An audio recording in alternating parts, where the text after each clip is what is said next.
बुद्ध से अभी भी संबंध स्थापित किया जा सकता है, कृष्ण से अभी भी संबंध स्थापित किया जा सकता है, महावीर से अभी भी संबंध स्थापित हो सकता है। और इसलिए महावीर अंतिम होते हुए सर्वाधिक महत्वपूर्ण हो गए उस धारा में। जीसस से अभी भी संबंध स्थापित किया जा सकता है। हमें 2500 वर्ष बहुत लंबे मालूम पड़ते हैं क्योंकि हमारा कालमान बहुत छोटा है। शरीर से छूट जाने पर 2500 वर्ष ऐसे हैं जैसे क्षण गुजरा हो। मोहम्मद से अभी भी संबंध स्थापित हो सकता है। इसलिए जिन परंपराओं के शिक्षकों से अभी संबंध स्थापित हो सकता है वो परंपराएं फैलती फूलती हैं। जिन परंपराओं के शिक्षकों से अब कोई संबंध स्थापित नहीं हो सकता वो एकदम सूख के नष्ट हो जाते, क्योंकि उनका मूल स्रोत से संबंध ही टूट जाता है। और इसलिए नए शिक्षक जीतते हुए मालूम पड़ते हैं, पुराने शिक्षक हारते हुए मालूम पड़ते हैं।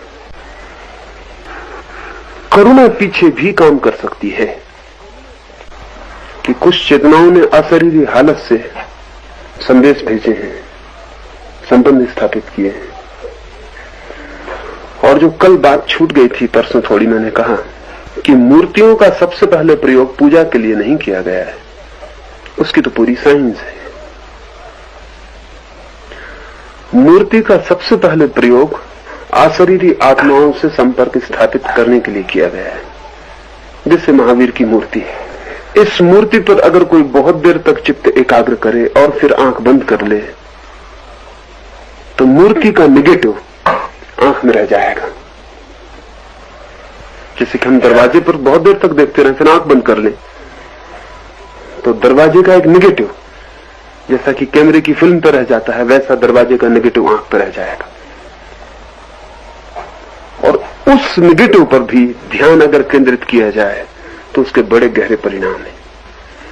तो महावीर की मूर्ति या बुद्ध की मूर्ति का जो पहला प्रयोग है वो उन लोगों ने किया है जो अशरीरी आत्माओं से संबंध स्थापित करना चाहते हैं। तो महावीर की मूर्ति पर अगर ध्यान एकाग्र किया और फिर आंख बंद कर ली और निरंतर के अभ्यास से नेगेटिव स्पष्ट बनने लगा तो वो जो नेगेटिव है महावीर की अशरीरी आत्मा से संबंधित होने का मार्ग बन जाता है और उस द्वार से अशरीरी आत्माएं भी संपर्क स्थापित कर सकती। ये अनंत काल तक हो सकता है, इसमें कोई बाधा नहीं है।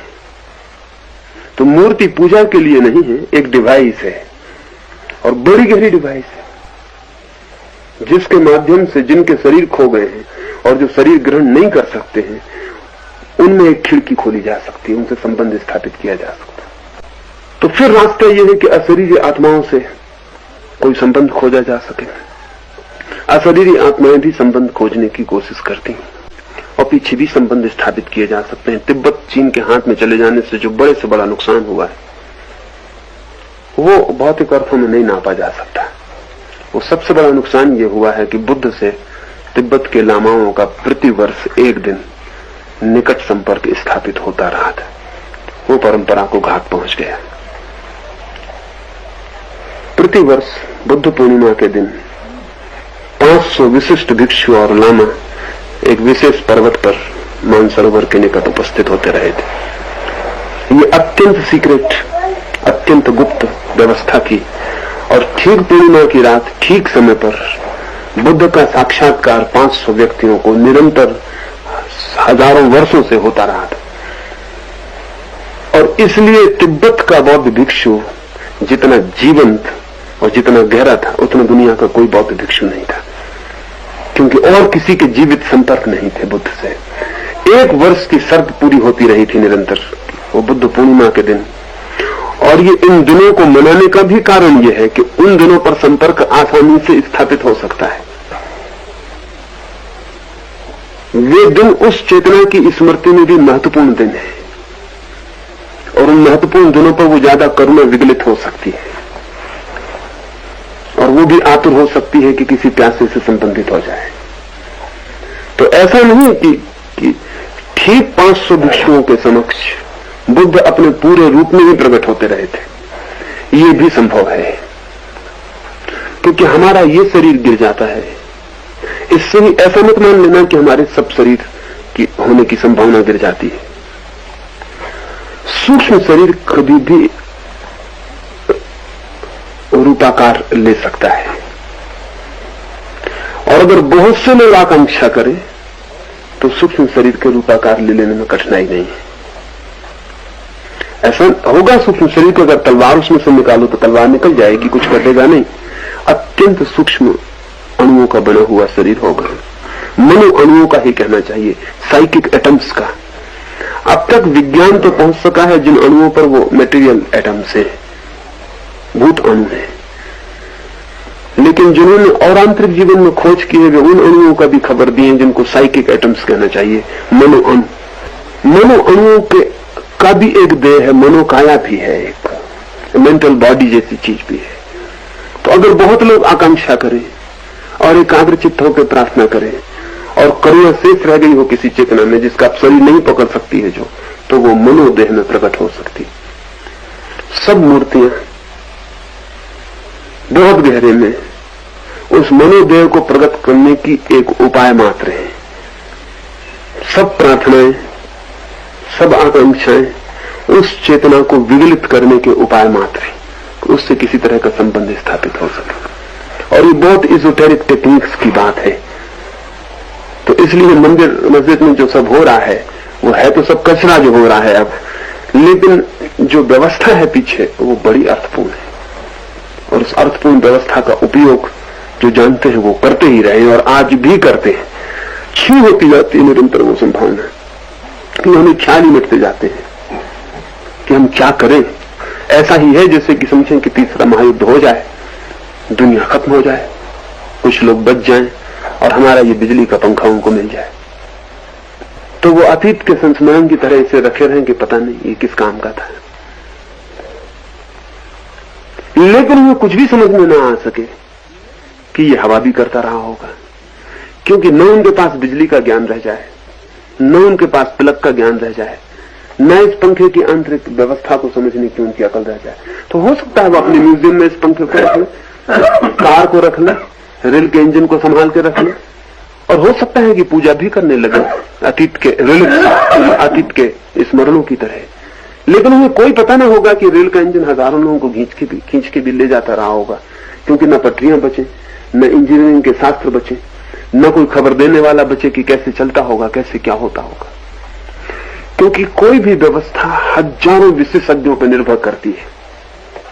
हो भी सकता है कि आदमी ऐसा बच जाए जो कहे कि मैं रेल में बैठा था और ये इंजन जो था रेल के डब्बे खींचने का काम करता था, लेकिन लोग उससे कहें कि तुम चला के बता दो, तो वो कहे मैं सिर्फ बैठा था, मैं चला के नहीं बता सकता हूं। बाकी इतना मुझे पक्का स्मरण है कि मैं इस गाड़ी में बैठा था, इसमें हजारों लोग बैठते थे और ये गाड़ी एक गांव से दूसरे गांव जाती थी, लेकिन मैं चला के नहीं बता सकता, मैं बैठा था, इतना पक्का है। और ये बैठे वाला चिल्लाता रहा, किताबें भी लिखे कि ये रेल का इंजन है, इसमें लोग बैठते थे, चलाते थे, लेकिन कोई इसकी सुनेगा नहीं क्योंकि चला के नहीं बता सकेगा। तो हर दिशा में बाह्य या आंतरिक हजारों उपाय खोजे जाते हैं, लेकिन कभी कभी आमूल सभ्यताएं नष्ट हो जाती हैं, खो जाती हैं अंधकार में, और खो जाती हैं अगर उनके विशेषज्ञ खो जाएं। हजार कारण होते हैं खो जाने के। तो आज मंदिर और मस्जिद बचे हुए हैं, तंत्र, यंत्र, मंत्र सब बचे हुए हैं बहुत बहुत रूपों में, लेकिन कुछ उनका मतलब नहीं, क्योंकि उनसे क्या हो सकता था इसका कुछ पता नहीं, वो कैसे हो सकता था इसका भी कुछ पता नहीं। और तब जैसे रेल के इंजन की पूजा करे कोई जाति आगे भविष्य में, ऐसा हम मंदिरों में मूर्तियों की पूजा कर रहे हैं। हाँ, कुछ लोगों को स्मृति रह गई थी कि कुछ होता था, उनके पीछे वालों को भी वो कह गए कुछ होता था। वो आज भी मंदिरों के घेरे में उनकी सुरक्षा के लिए खड़े हुए हैं, लेकिन उनके पास कुछ भी बताने को नहीं है कि क्या होता था, क्या हो सकता था, वो करके कुछ भी नहीं बता सकते। चेतनाएं जैसी ही मुक्त होती हैं, मुक्ति के पहले सारी वासनाएं समाप्त हो जाती हैं। इसे थोड़ा ठीक से समझ लेना चाहिए। मुक्ति होती ही उस चेतना की है जिसकी सारी वासनाएं समाप्त हो गई। लेकिन अगर सारी वासनाएं समाप्त हो जाएं, तो अमुक्त स्थिति और मुक्त स्थिति के बीच सेतु क्या होगा? दोनों को जोड़ता कौन होगा? तो आत्मा अपने को पहचान ही ना सकेगी, क्योंकि उसने अपने को वासना में ही जाना था। और अगर सारी वासना एक क्षण में समाप्त हो जाए और दूसरे क्षण कोई वासना न रह जाए तो वो आत्मा अपने को पहचान ही नहीं सकेगी कि मैं वही हूं। इसलिए जब सारी वासनाएं समाप्त हो जाती हैं तब सिर्फ सेतु की तरह एक वासना शेष रह जाती, जिसको मैं करुणा कह रहा हूं, कंपैशन शेष रह जाता है। यही उसकी पुरानी जगत से एकमात्र सूत्र होता है, ब्रिज होता है। अमुक्त आत्मा और मुक्त आत्मा के बीच जो एक सेतु है वो करुणा का है। लेकिन अंततः सेतु के पार हो जाता है सब और करुणा भी चली जाती है। तो तीर्थंकर का होना करुणा की वासना से होता है और एक जन्म से ज्यादा असंभव है इस मोमेंटम में जाना, इस गति में जाना। इसलिए एक जन्म से ज्यादा नहीं हो सकते। और जैसे मैंने कहा कि सभी ज्ञानियों को ऐसा हो जाता है, ऐसा भी नहीं है। इसलिए महावीर की स्थिति में अनेक लोग पहुंचते हैं लेकिन सभी तीर्थंकर नहीं हो जाते, क्योंकि मुक्ति का आकर्षण इतना तीव्र है, मुक्ति का आनंद इतना तीव्र है कि बहुत बलशाली लोग ही वापस लौट सकते हैं, एक जन्म के लिए ही सही।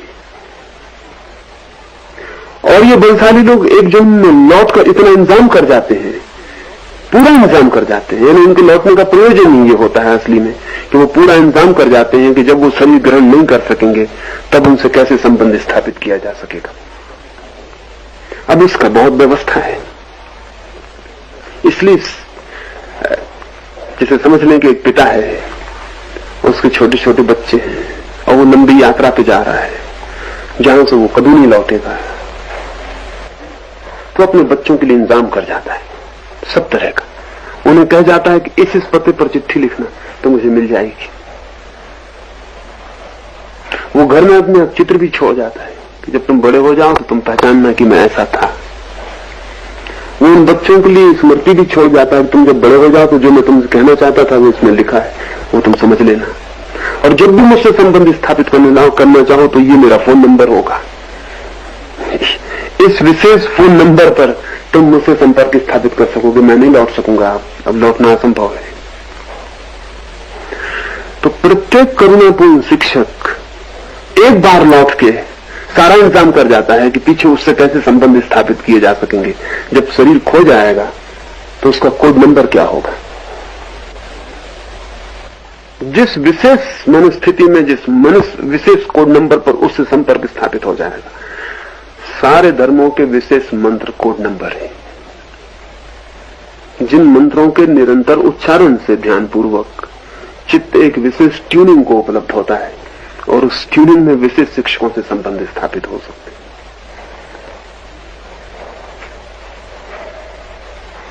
वो बिल्कुल कोड नंबर है, वो बिल्कुल टेलीफोनिक नंबर है कि चित्त अगर उसी ध्वनि में अपने को गतिमान करे तो एक विशेष ट्यूनिंग पर उपलब्ध हो जाता है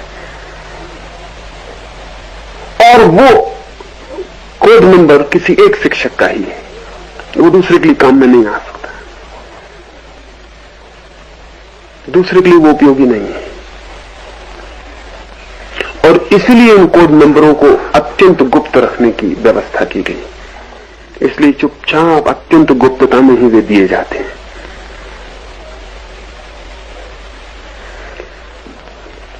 संबंध स्थापित हो सके इसलिए बहुत उपाय छोड़ जाते हैं, चिन्ह छोड़ जाते हैं, मूर्तियां छोड़ जाते हैं, शब्द छोड़ जाते हैं, मंत्र छोड़ जाते हैं, विशेष आकृतियां जिनको तंत्र कहें वो छोड़ जाते हैं, यंत्र छोड़ जाते हैं। जिन आकृतियों पर चित्त एकाग्र करने से विशिष्ट दशा उपलब्ध होगी चित्त की, उस दशा में उनसे संबंध स्थापित हो सकेगा, लेकिन वो सब खो जाता है।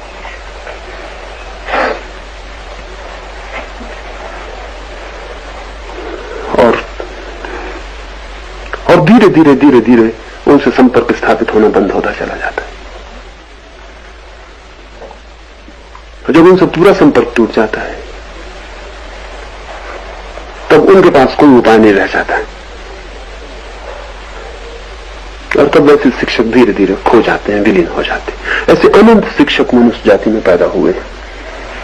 सभी शिक्षकों का अपना काम था, वो उन्होंने पूरा किया और पूरी मेहनत भी की है।